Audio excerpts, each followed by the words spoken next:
So another part of Erdc is really involved in the subterranean sensing. And so, Mike, how are you? Brian Watson. So talk about what you do, and then a little bit of what you've got here that I really want to play with right now, actually.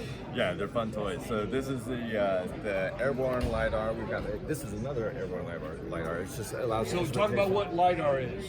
Light detection and ranging. So really what it does is it allows you to create a high resolution surface, which is fantastic. You can do volumetric measurements, you can do distance measurements. And this is some examples of it right here, right? Perfect. So this is just with RGB laid over red, blue, green. Imagery laid over that surface, so it really allows you to do a lot of detailed analysis.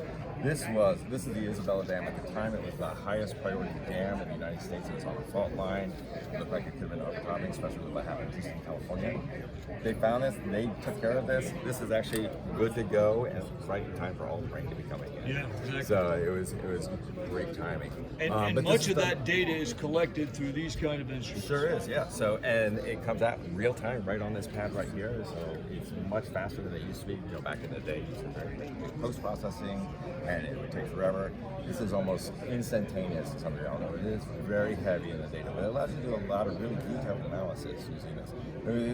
We go now. I'm not going to show you underground, but what I can show you is something that's very similar. If we go over to Bluestone Dam, this is another dam. This one is in West Virginia. We're going to do the flyover, but then we're actually going to go inside, and we're going to see. You can see how useful this can be both for civil works and for the battlefield. Right, and we're going to be still, even though it's on a dam, we're talking about a subterranean feature, and one of the major problems that engineers have is being able to get good reconnaissance down in a subterranean feature. Right. And even though we're on a dam here, we could be down in a sewer system in a major, urban area. Yeah, so now we go inside and we're going to actually drop through this, and they actually have robotics as well that do this, so you don't actually have to be doing a handheld. We have several robotics that basically do its own routing and look for obstacles as it goes through, which is it's almost like a Roomba, but with a LiDAR on it. Yeah, I mean, look at the resolution that you're able to get. It's phenomenal. And so is that technology then going to find its way on these drones?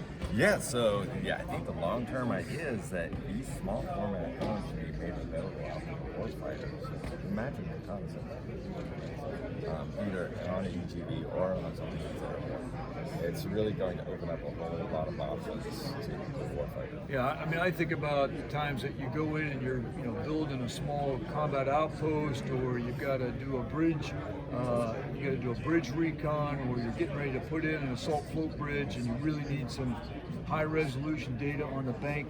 I mean, this is the future right here. Right, absolutely. So the combination of that with some of our other projects that we work on, which is using satellite imagery to really understand what the environment is, you combine those and you really open up a whole world of analysis, giving you tons of information at your fingertips. Yeah, it's exciting. Well, hey, Mike, thanks, man. I appreciate it very much. Take care. So let's go down